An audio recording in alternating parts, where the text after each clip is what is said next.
Even if you try to trouble us, it won't make any difference to you.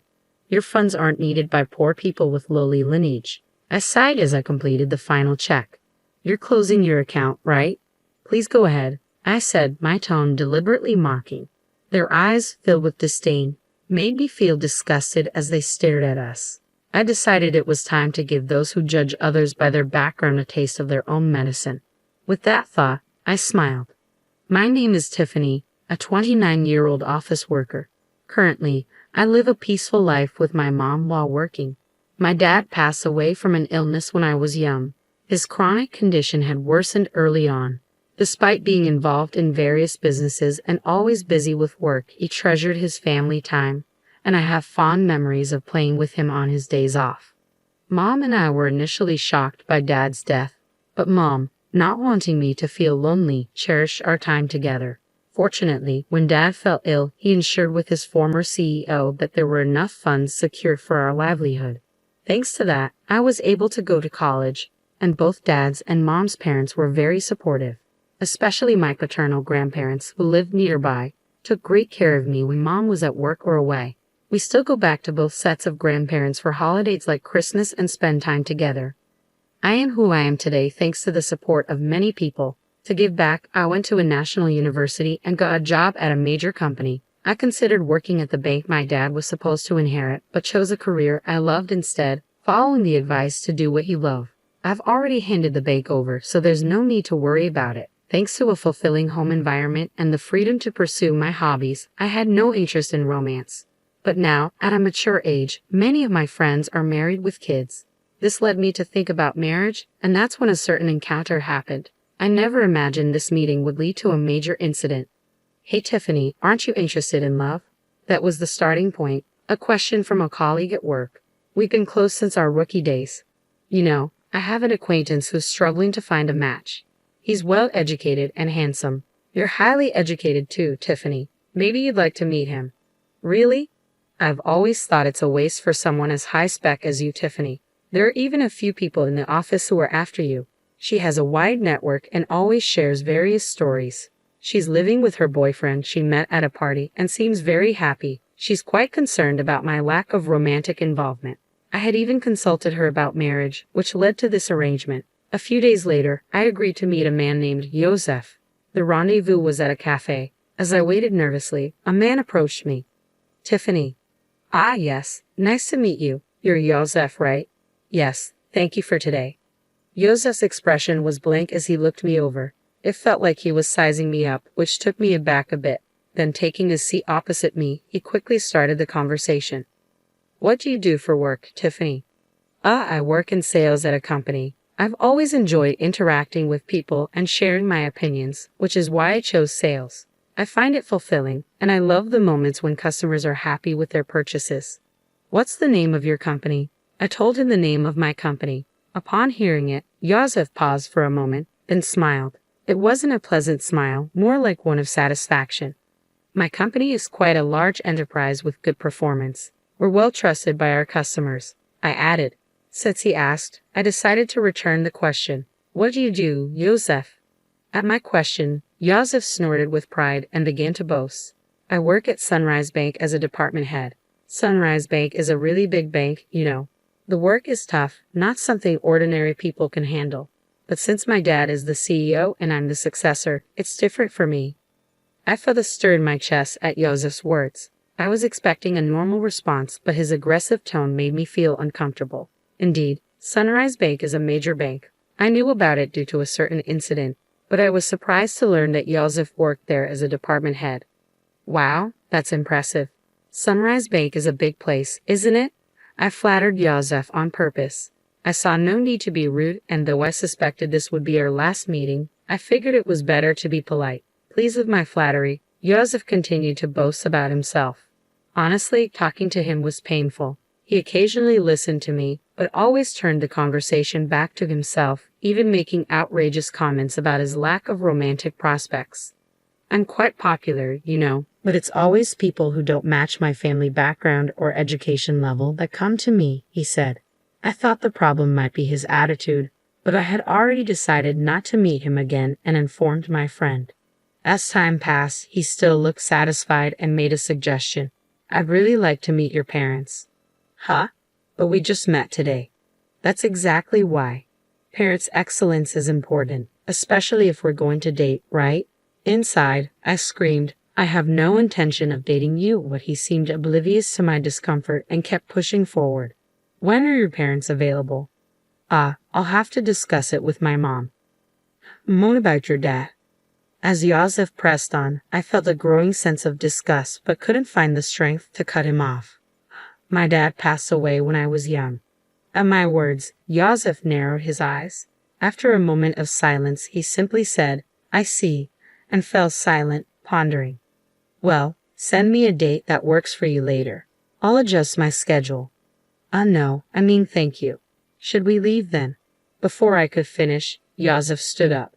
It felt like talking to someone from a different world. Despite my reluctance, I had given him my contact information and even discussed meeting our parents. His disdainful look upon hearing about my father's absence bothered me. In the end, we agreed to meet again with our parents. When I explained this to Mom, she smiled wryly. Maybe you were just nervous because you haven't dated before. Maybe, but the way he spoke was weird. Well, his parents will be there, right? Just say no if it doesn't feel right. I'll be there too. Thanks, Mom. Sorry for dragging you into this, I apologized, feeling guilty. Mom laughed heartily. It's okay, no need to feel bad. Besides, I'm curious about Sunrise Bank. Let's see how it goes. So, Yosef and I arranged a family meeting. At that time, I had no idea Yosef had planned the meeting for such a shocking purpose. On the day of the meeting, we arrived at the place Yosef had chosen. It was a fancy restaurant. It's a big place, isn't it? Yes, it is. Inside, our table was ready, but Yosef hadn't arrived yet. We entered and waited, and shortly after the scheduled time, Yosef and his family arrived. Sorry we're late, the traffic was terrible. Nice to meet you, thank you for today. Yosef's family unapologetically took their seats. Irritated but not wanting to start a fight, I initiated the family meeting.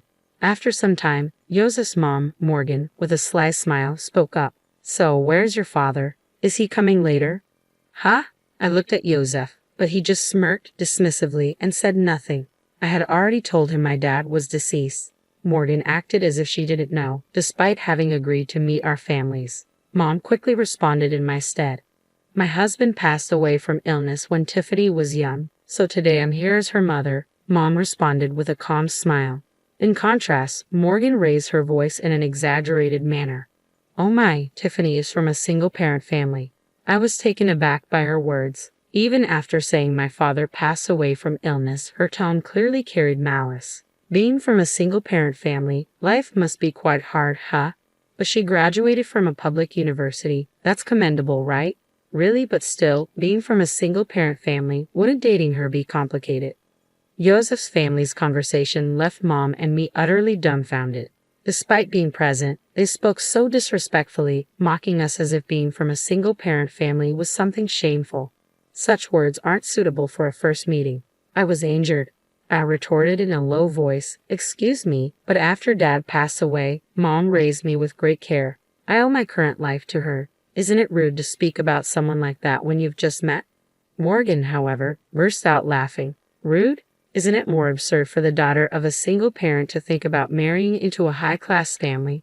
Yosef added, I'm not really into strong-willed women. This is pointless. Realizing there was no getting through to them, I just stared at them in disbelief. I had high hopes since she works at a major company. Morgan continued, well, you'll eventually carry on Sunrise Bank, so maybe she's not quite at your level. As they hurled more insults, I felt no need to listen anymore. Trembling with anger, Mom glared at them. Did you invite us here today just to look down on us? I heard from Tiffany about the other day. You're enjoying berating us for being a single-parent family, aren't you? It was the first time I heard her speak so sternly. Please stop with the accusations. It was just a little teasing, right? Morgan replied, her tone dripping with mockery. No one feels good being mocked, and all your remarks are condescending. We have no intention of listening to this any further, Mom stated clearly. Yosef's family looked displeased at Mom's clear statement. Presumptuous for commoners. Commoners, huh? Indeed, that may be the case, but this has made up my mind, Mom said. Yosef's family looked briefly surprised at Mom's words, then burst into laughter. They seemed to be thinking, what can you possibly do? Mom sighed and began to speak. Actually, we have funds deposited with your bank, but we don't wish to entrust them to people like you. Oh, really? But we don't know your name, so it can't be much, right? It's probably insignificant. Morgan scoffed. That's right. Even if you try to trouble us with your funds, it won't really affect us. Low-class poor people are not needed, Yosef added disdainfully. I realized that even Mom's last attempt at reconciliation was in vain, but they continued to speak disdainfully, unaware. I sighed and made the final confirmation. We're closing our account. Okay, go ahead, came the mocking tone. Yosef's family looked at us with disdainful expressions. I thought to myself, let's make those who judge others by their background suffer a bit. I smiled at the thought. Is that so? Then we will proceed as such, and please consider this meeting never happened. Of course, we had no intention of marrying a daughter from a single-parent family. Well then, we will take our leave now. Mom and I stood up. Oh, don't worry about today's bill. It's too expensive for you. Is that so? Well then. With that, our family meeting ended. Later, I made a phone call. Weeks later, my mobile phone was flooded with calls from Yosef. Of course, I had anticipated this and had no intention of answering. It was their own responsibility. I immediately blocked the number. A few days later, I received a call from Grandpa Kyle. Summoned by him, Mom and I headed to Sunrise Bank. In the meeting room, Yosef's family, looking pale, was present. As soon as they saw us, Morgan stood up and rushed over to bow deeply. I am extremely sorry for what happened. I didn't reply to Morgan's words, just smiled and began to speak. What exactly are you apologizing for? At my words, Morgan bit her lip hard, trembling with anger. That was understandable. There were too many things for which they should apologize. That's probably why she was feeling so frustrated. This whole situation started because I said we would close our account that day. Our account wasn't particularly large, so closing it wouldn't have caused much damage. But Kyle's case was different. Kyle managed the inheritance left by my dad at Sunrise Bank for our benefit, and he also had his own account there. If all accounts, including Kyle's and my dad's inheritance, were closed, it would total about $7 million. In other words, their disrespect decided the closure. Importantly, Kyle was the former CEO of the bank. Dad was supposed to take over the bank but passed away young, so the position went to Scott. I didn't know that Tiffany was related to the former CEO, Scott said, looking anxious, as if making an excuse. That's no excuse, I replied. Even if you didn't know, your prejudice against our family is your own fault. You mean if we were relatives, you would have treated us differently? Hey, don't talk to Dad like that. It's your fault for not telling us from the start that your grandpa was the former CEO, Yosef interjected. I don't have any obligation to tell a stranger like you that. Besides, you were the one who started it and made fun of us, remember? Yosef, unable to retort, narrowed his eyes in frustration. You insulted me knowing I was from a single-parent family. When I said I would transfer the account due to insecurity, you told us to go ahead. We just did as we were told. But it's just that. It may be just that for you, but have you ever thought about the feelings of someone whose family has been insulted? Silence fell. Morgan was trembling, looking hopeless, and Scott was hanging his head, but Yosef still seemed unconvinced, his face full of dissatisfaction. Getting all high and mighty just because people talk to you, Yosef muttered, unrepentant. At that moment, the door to the conference room opened and Kyle appeared. Seeing Kyle's stern face, Scott and Morgan turned even paler, frozen in place. Only Yosef glared at me.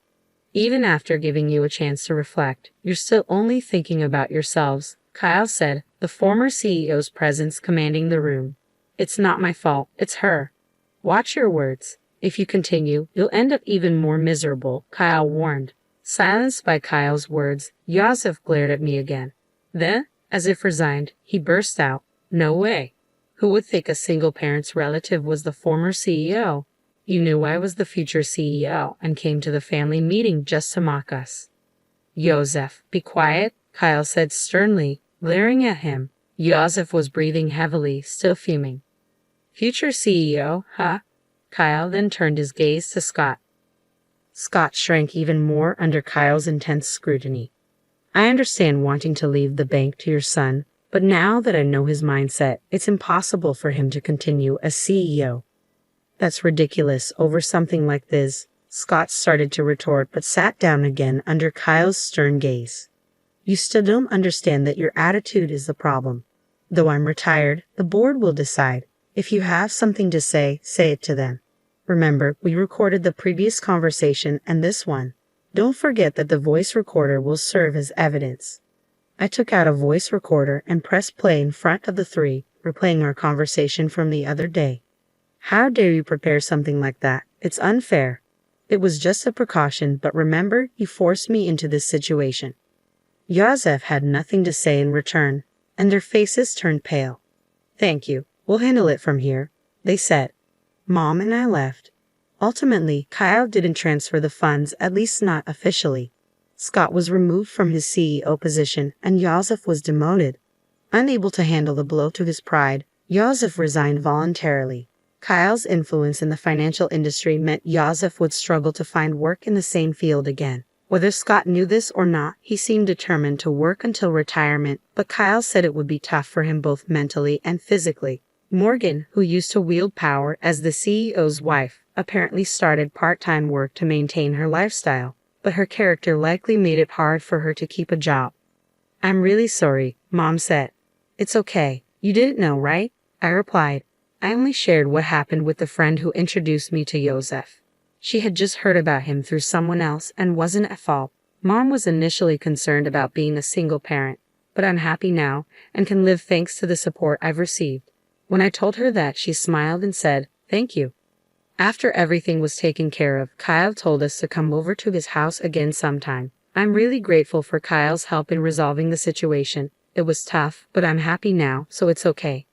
I have some good news for you. Really? It's not about dating again, is it? It's a friend of my boyfriend this time. He's definitely a good guy.